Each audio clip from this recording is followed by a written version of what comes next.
Olá, sou o professor Fernando e essa é a nossa aula número 3. E na aula de hoje nós vamos aprender um pouco sobre morfologia. Então, acompanhe comigo no quadro, estou compartilhando com você. Esta lição, ela está no material que nós disponibilizamos para você. E você pode acompanhar, à medida que você ouve essa aula, você pode acompanhar na sua apostila. Aqui, se eu não estiver enganado, está na página de número 13, certo? Vou disponibilizar aqui para você. Se as letrinhas não estiverem muito nítidas ou você não puder ver adequadamente, eu sugiro que você me acompanhe com a sua apostila, certo? Então, começando aqui, falando sobre ortografia, né?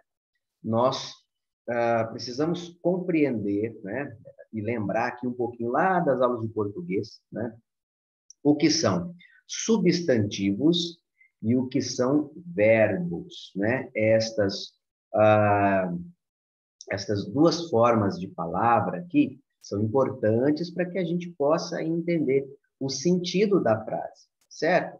Então, o substantivo e o verbo são as principais palavras de uma frase, de um discurso, né? E as outras palavras, que também nós vamos aprender, elas são auxiliares, né? Mas vamos tratar aqui o substantivo e o verbo como sendo as mais importantes, né? O que é um substantivo?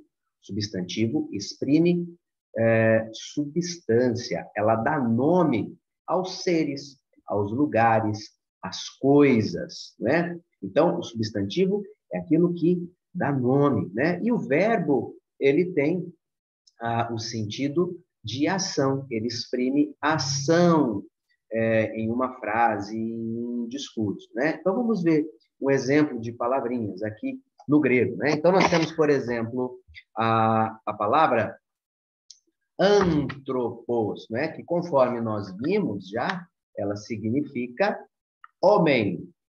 Angelos, que significa anjo, né? A palavra cosmos, cosmos, significa mundo. A palavrinha logos, que significa palavra, discurso, razão, né? E a palavra litos, litos, que significa pedra. Então, todas estas palavrinhas, elas dão nome a alguma coisa, né? Todas estas palavras, elas têm substância e, portanto, elas são substantivos. Vamos dar ver aqui um exemplo de verbos no grego, né? Por exemplo, palavra lio, lio. Lio é o verbo soltar, né? Só que um detalhe acerca do verbo, um verbo sem conjugação na língua portuguesa, ele é apresentado no infinitivo, né? Soltar. No grego, não, né? Uma palavra em grego sem conjugação, ela se pronuncia como a palavra na primeira pessoa, o verbo na primeira pessoa do singular no presente, tá certo? Então, por exemplo, lio é eu solto, não é? Ou eu estou soltando, lio. Lego, que significa dizer ou falar, lego, falar, ou agiadzo, agiadzo. Agiadzo é santificar, ou eu santifico, né? Ou eu estou santificando. Agiadzo. Então, veja aqui, lio, soltar, falar e santificar, elas exprimem ação, né? Então, são as palavras que são verbos em um discurso e que que exprimem ação. Então, são as palavras mais importantes aqui de uma frase. O substantivo, ele pode ter funções diferentes no grego, tal como no português. Então, o substantivo, ele pode ser tanto sujeito como objeto, né? Ou complemento direto. O que significa isso? Não se assuste, não se assuste, né? Lembra lá das aulinhas de português, mas eu vou explicar aqui para você. O sujeito é sempre o sujeito da ação, ou aquele que pratica a ação. Então, o substantivo é o que tem substância, é o que dá nome às coisas, e o verbo é aquilo que representa a ação na palavra. O substantivo é sempre aquele que executa a ação, é sempre o agente desse discurso ou dessa frase, é sempre o sujeito, certo? O objeto é justamente o objeto da ação, aquele que sofre a ação. Então, vamos para um exemplo aqui no grego para nós entendermos, certo? Theos, agapá, antropon. Theos, agapá, antropon. Theos, agapá, antropon. Que significa Deus ama o homem. Deus ama o homem, certo? Mais um exemplo.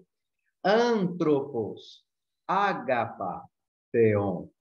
Antropos, agapá, theon. Então, o homem ama a Deus. Então, no primeiro exemplo, né, o sujeito é theos. Theos é quem executa a ação de amar.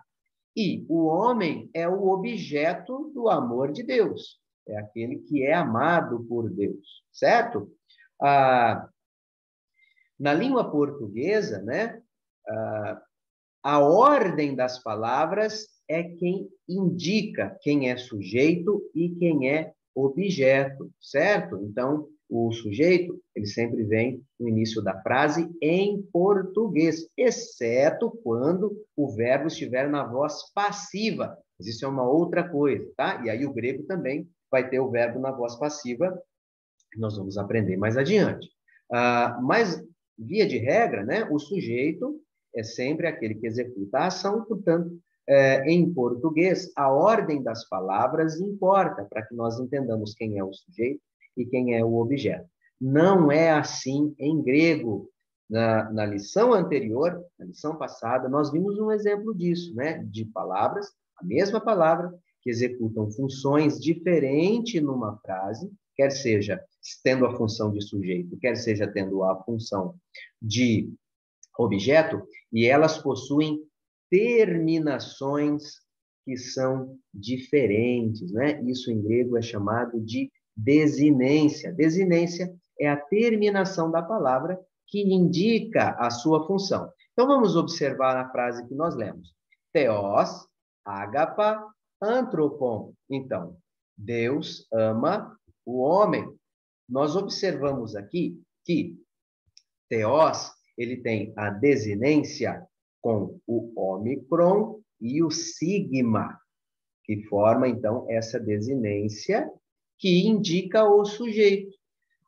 O objeto, por sua vez, ele tem a desinência ou a terminação ômicron mais mi, que indica, então, que essa palavra tem a função de objeto, certo? Então, no primeiro exemplo que demos, theos, agapá, antropon. Theos, sujeito, antropon, objeto. No segundo exemplo, antropos, agapá, theon.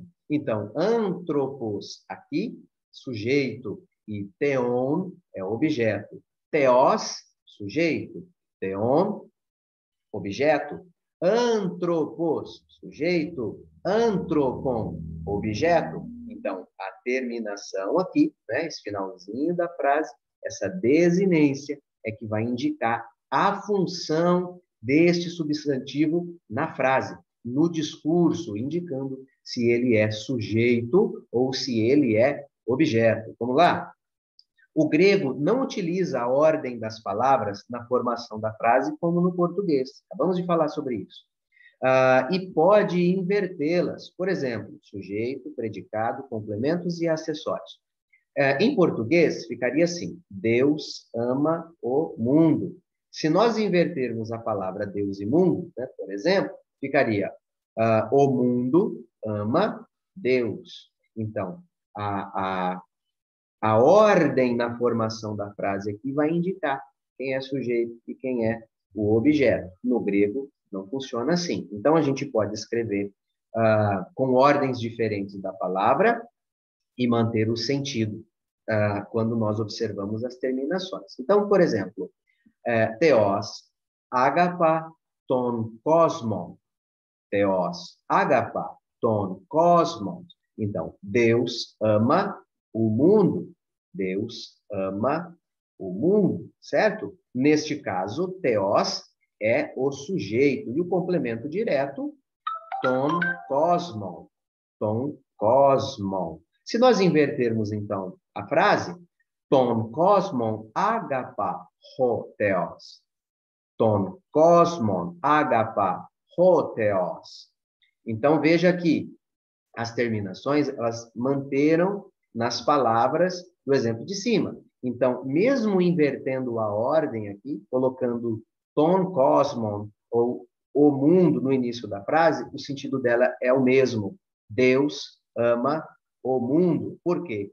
Ton, theon indica que essa palavra no discurso, na frase, é o objeto. E que ho, theos é o sujeito. Então, mesmo que a ordem esteja invertida, ela tem o mesmo sentido. Deus ama o mundo. Veja, o sujeito é theos no final da frase e o complemento direto é ton cosmon no princípio. Mudou-se, então, a ordem das palavras na formação da frase, mas o sentido permaneceu o mesmo, porque as palavras preservaram as suas desinências, suas terminações, que indicam se essa palavra é sujeito ou se é objeto. Declinação. A declinação, ela é um grupo de palavras, de substantivos no grego, que tem a mesma forma nos seus casos, né? Então, a terminação, ela vai indicar três coisas no grego. Primeiro, elas podem, né? Elas podem indicar número,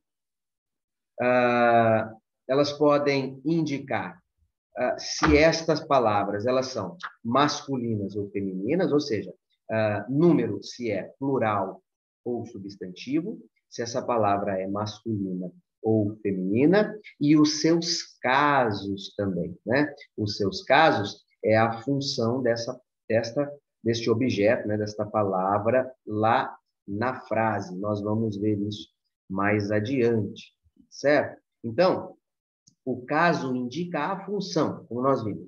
Já conhecemos duas formas de substantivo, certo? Theos e theon. Theos, que indica o sujeito, é o caso nominativo no grego. E a terminação, né? Em ômicron e on, theon, ômicron e mi, né? Formando a palavra theon, no nosso exemplo aqui, é o caso acusativo. No nominativo, então, indica que a palavra é sujeito, né? Com essa terminação aqui, com essa forma ômicron e sigma, ele é nominativo, indica a função de sujeito, certo? A tradução, palavra. No caso do nosso exemplo aqui, logos, significa palavra. No acusativo, com a desinência ou a terminação ômicron mais ni, a palavra logos se torna logon, que significa também palavra, porém, ela tem a função de objeto na frase. Então, substantivos terminados em ômicron, sigma, cumpre a função de sujeito. Substantivos terminados com a desinência ômicron e mi, tem a função de objeto. Há três declinações aqui no grego, tá certo? Nós vamos estudar aí todas elas. Cada declinação, então, possui 4 casos que nós vamos ver mais adiante. E, para cada caso, em cada declinação, existe uma desinência ou uma terminação que vai indicar tanto a função dessa palavra nesse texto, né, nesta frase, como também vai indicar o gênero, se é feminino, masculino, ou o número, se é plural ou singular nessa palavra. Não se assuste, vai com calma.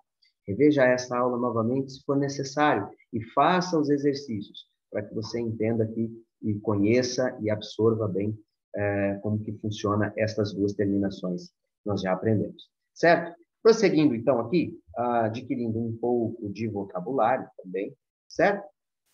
É importante que você tente escrever estas palavras, né? Que você faça cartões, que você leia, tente fazer a leitura delas em grego, né? E entender o seu significado. Então, vamos lá. Os substantivos, por exemplo, abissos, abissos. Nós conhecemos, né? Dá para entender essa palavra, por quê? Porque ela é derivada, né? Por exemplo, a palavra abissal em português, né? Ela é derivada do substantivo grego abissos, sua tradução é abismo. Angelos, que nós já conhecemos, né? Agros, agros, significa campo, né? E ele vem de agricultura, né? O agro, no português, né? Essa palavra agro, que dá a origem à palavra agricultura, ela advém do grego agros. Adelphos, que significa irmão, né? Adelphos. A palavra Filadélfia, ela deriva de duas palavras gregas, na verdade, né? Philos, que é amor, e Delphia, que é irmão. Amor de irmão. Filadélfia. Antropos, que é homem, como nós já vimos. Apóstolos. Artos, artos, pão. Diabolos, diabolos, né? Então, mais uma palavra aqui transliterada, né? Que acaba sendo uma palavra em português, né? Diabo. Diáconos, diáconos, também uma palavra em português que nós conhecemos, que é uma transliteração, né? Nem tanto uma tradução, mas também uma transliteração da palavra em grego, né? Que significa servo, aquele que serve, né? Diáconos, né? Assim como doulos, doulos também é um servo, mas aqui no sentido de escravo, né? Olha lá, a palavra em português, dulocracia, ela advém dessa palavra em grego. Theos, como nós já vimos, né? Ictus, ictus significa peixe. A palavra cosmos, essa nós estamos mais familiarizados, né? Cosmos, que significa mundo, dá origem à palavra cosmologia. Litos, que é pedra. Logos, logos, essa nós conhecemos. Palavra nomos, nomos, que é lei, né? Veja lá, a palavra grega que dá o nome ao quinto livro do Pentateuco, que é o Deuteronômio, que é relembrança da lei, Deuteronômio, né? Nomos é lei.